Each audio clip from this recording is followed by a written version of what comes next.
Bueno, el artículo de este fin de semana lo intitulas La economía nacional 2026 y el párrafo que resume dice, este año se espera un mayor impulso a la actividad económica, sin embargo, el principal factor de incertidumbre será Trump y la revisión del TEMEC. Pero yo quisiera, Alejandro, que nos hablas un poquito de otras variables que abordas en ese análisis.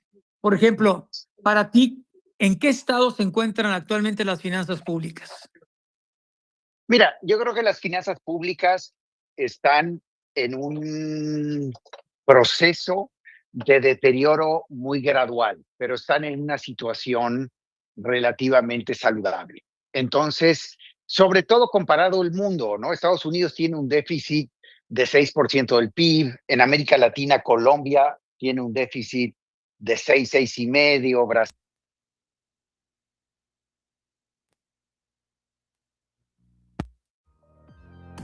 Entonces, los mercados a México lo juzgan comparándolo con estos países. Y en ese sentido dicen el déficit de 4,5, 4,2 que va a mantener México durante el año 2026 y que también esperamos que se mantenga en 2027, no prende ninguna señal de alarma todavía. Entonces yo creo que los mercados se van a esperar a que, digamos, nuestra deuda siga subiendo y cuando vean que el gobierno no le pone la atención debida y que está convergiendo a estos otros países, se va a volver un tema relevante. Pero hoy, yo te diría, cuando ves cómo se ha comportado el riesgo país, las tasas de interés, la colocación que hizo el otro día la Secretaría de Hacienda, etcétera, no es un factor de preocupación a nivel en los mercados internacionales y tampoco para mí, ¿no? Yo creo que un tema así como el gobierno en temas de infraestructura, en temas de participación del sector privado, etcétera, tiene un discurso que no atrae, en términos de finanzas públicas y de deuda, ha mostrado un discurso responsable. Oye, pero ¿de qué depende que se incremente de manera acelerada o no la deuda? Pues, obviamente del déficit, ¿no? Del gasto, de no hacer una reforma tributaria, etcétera. Yo creo que la deuda va a ir aumentando. Yo creo que también el gobierno de alguna manera eh, se engaña a sí mismo cuando cree que vehículos como el que está haciendo para pagarle a los proveedores de Pemex, que es muy bueno pagarle a los proveedores de Pemex, pero no lo van a contabilizar como deuda pública, pero en el fondo todos sabemos que si ese vehículo no tiene los recursos para pagar, eventualmente el gobierno lo va a solventar. Y en la medida que veamos más de estas operaciones, ponle que mañana el gobierno con CFE diga, vamos a hacer un vehículo en Banobras que no es deuda pública, pero va a financiar la transmisión eléctrica. O vamos a hacer un vehículo que construya puertos y más trenes. Bueno, todo eso se va a ir consolidando y eventualmente los mercados van a decir, oye, además de estar gastando de más, lo están gastando en proyectos que tienen muy mal rendimiento, tanto económico como social, porque un tren que se descarrila y que genera 12 muertes, no podemos decir que tiene, a menos de un año de estar operativo, no podemos decir que es un tren que tiene un rendimiento social relevante y económicamente, obviamente, son proyectos que pierden dinero. Oye, pero también, ¿qué tanto le puede pegar a todo esto que los proyectos insignia de la administración anterior, todos sabemos cuáles son, Mm. eh, y cuyo gasto, dicen, superaba o superó el billón de pesos, operan a través de subsidios multimillonarios? ¿Eso de dónde lo sacan? Eso está incorporado en el presupuesto. Tú tienes toda la razón. O sea, primero, se colocó deuda para financiar estos proyectos. Entonces hay un costo financiero. En segundo lugar, estos proyectos hoy tienen un costo de operación que probablemente es mayor al ingreso de operación. No, bueno, Entonces, este proyecto necesita apoyo del presupuesto para cubrir la brecha negativa entre el ingreso corriente y el costo de operación, y además necesita apoyo del presupuesto para pagar la deuda con la cual se financió la construcción del proyecto. Todo esto está incorporado en el déficit presupuestario de 4,2 y hace muy difícil que ese déficit vaya a bajar. Imagínate el año que viene, En el 26 el gobierno ya nos dijo que tiene un presupuesto con un déficit de 4.2 del PIB. Ojalá se cumpla. El año pasado dijo que iba a ser 3,5 y terminó arriba de 4. Imagínate que terminamos con un déficit este año de 4,7. ¿Tú crees, ¿Tú crees que en el año 2027, un año electoral, tal vez con referéndum revocatorio y con elección judicial, tú crees que el gobierno va a hacer una reforma tributaria? ¿Tú crees que va a bajar el gasto? ¿Vamos a volver a tener un déficit de 4,7 o de 5? Tal vez los mercados digan, ok, hay elecciones. Uf, vamos a ajustar el presupuesto en el año 2028, quién sabe. Entonces, gradualmente esta bola de nieve va a ir creciendo. Hoy yo no creo que sea un problema, sobre todo porque vivimos en un mundo de altas deudas, pero estamos en una dinámica que difícilmente se va a corregir hasta que el mercado genere problemas importantes en tasas de interés de largo plazo, tal vez algún movimiento cambiario preocupante, etcétera. Y ahí vamos a ver si el gobierno está dispuesto a hacer la corrección necesaria o va básicamente a tratar de financiarse, digamos, forzando a las Afores a que compren deuda pública, tasas de interés más bajas, etcétera. Yo creo que estamos lejos de eso, esa sería la preocupación. De nuevo, resumiendo, yo no creo que sea un problema en los próximos 24 meses, pero tampoco veo mecanismos de corrección que nos vayan, digamos, a ayudar a manejar este problema en el futuro cercano. Oye, estás hablando de 24 meses, es mucho. ¿Tú Mm. crees que aguante esta especie de, pues, estabilidad frágil? Sí, yo creo, yo la verdad, digo, salvo que haya un colapso en la producción de petróleo, que podría ser porque los problemas de Pemex no se han resuelto, salvo que haya un choque externo muy importante que genere volatilidad financiera a nivel mundial, o que haya algún tema de seguridad que nos, no, nos ilustre que el problema de seguridad a nivel nacional ya está, digamos, afectando la política nacional. Digo, hay que acordarse, en Colombia hubo asesinatos, mismo en este proceso electoral, hubo un asesinato de un candidato presidencial, pero hace 15 años, en cada proceso electoral en Colombia había asesinatos de sus candidatos. O sea, salvo que veamos que la situación de seguridad escale a un nivel todavía peor, o que tengamos este colapso que te mencionaba, digamos, en la operación de petróleos mexicanos, o un choque internacional, quitando estos eventos extremos, yo sí creo que la situación de finanzas públicas en el país en los próximos 24 meses es manejable. Es manejable, pero ¿y después? Sí. No, después vamos a ver si esta situación sigue incrementando la deuda de manera importante, vamos a ir viendo si el gobierno toma acciones correctivas, yo creo que no va a haber problemas. Si el gobierno empieza a tratar de buscar, digamos, mecanismos cosméticos para esconder los problemas de finanzas públicas, de un caso totalmente exagerado, no es el caso de México, etcétera, pero la crisis financiera europea se originó cuando los mercados se dieron cuenta que Grecia estaba mintiendo en sus estadísticas de finanzas públicas. Y Grecia no estaba mintiendo, no estaba, digamos, computando ciertas cosas que la gente sabía que existían ahí.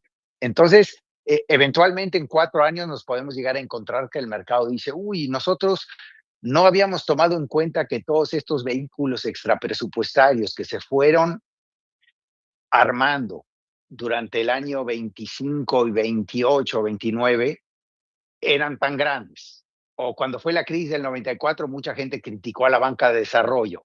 Pues los datos ahí estaban, el gobierno no los consolidaba, etcétera, y los mercados en un momento dejaron de tener confianza y empezaron a ver en estas dinámicas de deuda, digamos que el talón de Aquiles de las finanzas públicas. Yo creo que puede pasar en este gobierno, el gobierno puede manejarlo medianamente bien y tal vez puede patear la pelota para adelante, pero estos gobiernos, digamos, por, por la falta de una mejor palabra, ¿no? Llamemos de populistas, con un discurso parecido al gobierno que tenemos ahora en México, pero que hemos visto en Bolivia, que vimos en Ecuador, que vimos en Argentina, pues mucha gente, como yo lo estoy haciendo ahora, los juzgó sostenibles en algún momento. Regresamos con Oscar Mario Beteta.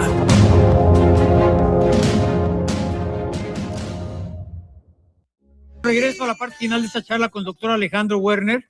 Alejandro, bueno, entonces dices al gobierno de México, a la parte hacendaria, bueno, monetaria y fiscal, si sigue igual, puede tener oxígeno para mantener la estabilidad durante los próximos 2 años, ¿no?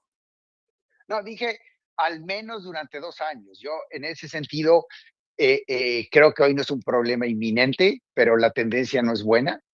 Me preocuparía más por el tema de crecimiento. Digamos, en el 25 la economía, los analistas estiman que haya crecido 0.4% en términos per cápita, dado el crecimiento de la población. Quiere decir que la economía se hace más chica por cada mexicano. Oye, Para pero 2026, en tu artículo dices que va a crecer 25 y 26, oye, 1.5%. en mi artículo digo que los analistas esperan que en 26 la economía empiece a crecer 1.2%. En A términos per 1.2. cápita, esto implica crecer 0.5. Los analistas esperan que Estados Unidos crezca al 2. México creciendo al 1.2 este año va a ser una de las 4 peores economías de América Latina en términos de crecimiento. Entonces, 1.2 es un objetivo bastante mediocre de crecimiento. Eso es, si se cumplen, digamos, varios factores, el crecimiento que los analistas esperan que tenga la economía mexicana. Yo creo que ahí está el principal problema de la economía nacional, la falta de crecimiento, y sin crecimiento eventualmente vamos a tener problemas sociales, problemas de finanzas públicas y obviamente problemas productivos importantes. Yo creo que ahí está el talón de Aquiles de este proyecto económico. O sea, es el crecimiento, crecimiento, crecimiento, ¿verdad? Yo creo que sí. En el largo plazo eso va a hacer que las demás cosas no funcionen, ¿no? Sí. Ajá. Mm. Ese es un Adelante, poco doctor. ¿Sí qué? digo, ahí está mi preocupación, ahora más que las finanzas públicas. Más adelante lo vamos a ver en las finanzas públicas, etcétera, pero hoy ese no es un factor de vulnerabilidad de la economía mexicana. Oye, bueno, entonces sí, vamos bien, pero tenemos que poner atención en muchos otros factores, ¿no? Sobre todo el de crecimiento, ¿no? Sí, yo creo que no vamos muy bien, pero no tenemos, o sea, dada la historia de México, a veces estamos obsesionados con las finanzas públicas y las crisis financieras. Hoy ese no es un problema. Yo creo que hoy el problema en la economía nacional es el crecimiento. Y si no crecemos y si no resolvemos ese problema, es muy probable que en varios años volvamos a recaer en problemas de crisis de finanzas públicas y financieras.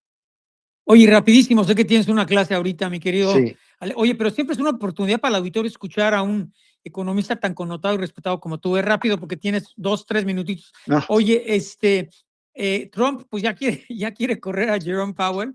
Ahora le está inventando una denuncia penal por los gastos de remodelar edificios. ¿Quién sabe? ¿No? Ahí se inventan muchas cosas.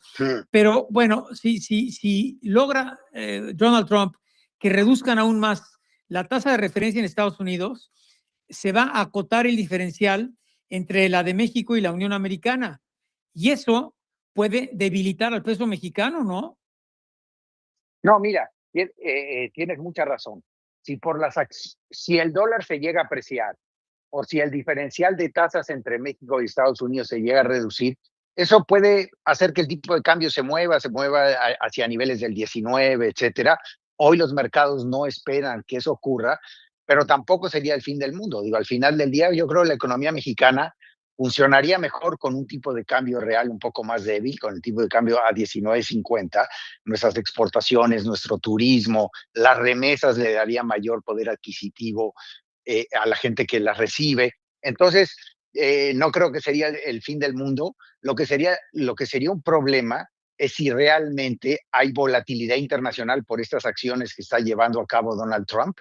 Si se pierde confianza en el sistema financiero internacional, que uno de sus principales anclas es la Reserva Federal, porque se politiza al extremo, eso obviamente nos podría pegar, como le podría pegar a muchos países del mundo, y forzaría al Banco de México a que tome acciones como intervenir en el mercado cambiario, en el mercado de bonos a largo plazo, para contener esta volatilidad. Obviamente la reacción del mercado el día de hoy fue tranquila, llevó una depreciación del dólar, expresando al final del día los inversionistas internacionales diciendo nos gusta un poco menos ese país porque se está volviendo más parecido a un mercado emergente que al ancla del sistema financiero internacional, pero fueron movimientos bastante normales, tranquilos, etcétera.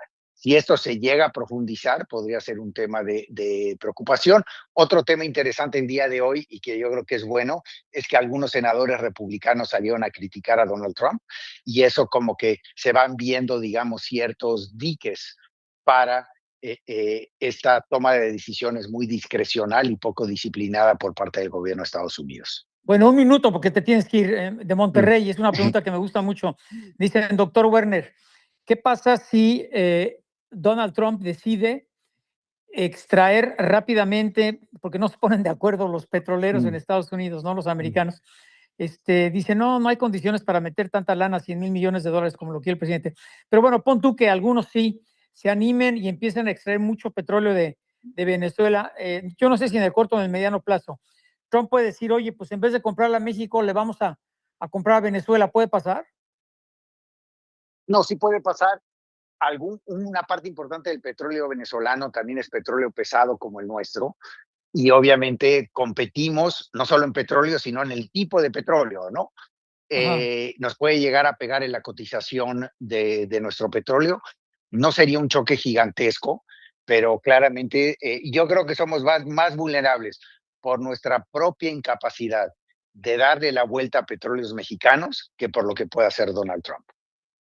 Y por último, ya no tienes tiempo, pero rápidamente, el TEMEC, dices tu nombre, somos un mal necesario para Estados Unidos es un mal necesario para México en materia comercial, así es que pues vamos a terminar tablas, ¿no? Casi así dices, ¿no?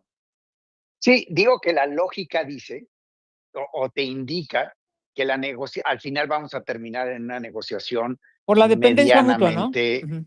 buena, por la dependencia mutua. Ahora, el TEMEC vale menos de lo que valía antes, porque una parte importante del valor del TEMEC es la certidumbre. Y lo que nos dimos cuenta es que el TEMEC no vale el papel en el que está escrito, porque nuestro principal socio comercial y la principal economía del mundo está dispuesta a violarlo, y nosotros no tenemos el poder político para hacerlo valer frente a ellos. Entonces, vamos a terminar una buena negociación, con un buen acuerdo en papel, pero con una contraparte que cada vez es menos predecible. Alejandro Werner, oye, no sabes el gusto que me da saludarte y platicar con un personaje y uno de los mejores economistas en este planeta que eres tú. Muchas gracias, Alejandro. No, muchísimas gracias, Oscar Mario. Un gusto, como siempre, platicar contigo y tu auditorio. Muchas gracias. El doctor Alejandro Werner, es una delicia platicar con él. Además, es un hombre realmente brillante, ¿no? Lo necesitaríamos en México, estaría muy bien, ¿eh?